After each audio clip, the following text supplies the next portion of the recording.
நெல்லையில் நடந்த மாவட்ட அளவிலான அறிவியல் கண்காட்சியில் அரசு பள்ளி மாணவர்களின் படைப்புகள் அனைவரையும் வெகுவாக ஈர்த்தது.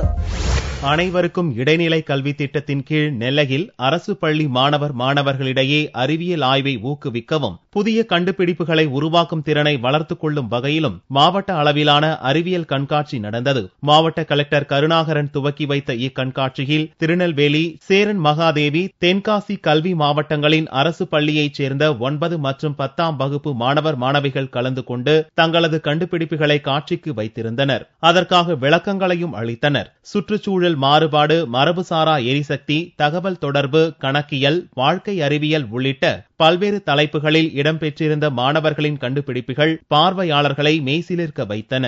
நம்ம சுற்றுச்சூழல மாசுபடுறதுக்கு காரணமே நம்ம மனுஷங்க தான்.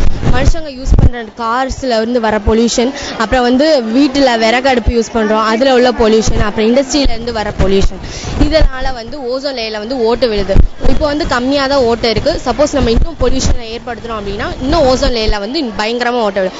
ஓட்டை விழுறதுனால வளிமண்டலத்துல பயங்கரமான பாதிப்பு ஏற்பட்ட அப்படின்னா ஆசிட்டிக் ரெயின் வரும். ஆசிட்டிக் ரெயின்ல சல்ஃபரிக் ஆசிட், அப்புறம் நைட்ரிக் ஆசிட், அப்புறம் nitrogen di oxide, sulphur di oxide, இந்த ஆசிட் ரெயினால இந்த ஆசிட்ஸ் எல்லாம் கீழே பூமிக்கு வருது. ஸோ கீழே பூமிக்கு வர்றதுனால மண் வளம் குறையுது. மனுஷனுக்கு தோல் புற்றுநோய் ஏற்படுது. அப்புறம் மனுஷனுக்கு கண் எரிச்சல், அந்த மாதிரி நோய்கள் ஏற்படுது. நம்ம இதை தடுக்கலாம் அப்படின்னா நிறைய மரம் வளர்க்கணும், பிளாஸ்டிக் பொருள் தயாரிப்பை தடுக்கணும். ஸோ இது மூலமா உலகம் வெப்பமடைகிறத நம்ம தடுக்கலாம்.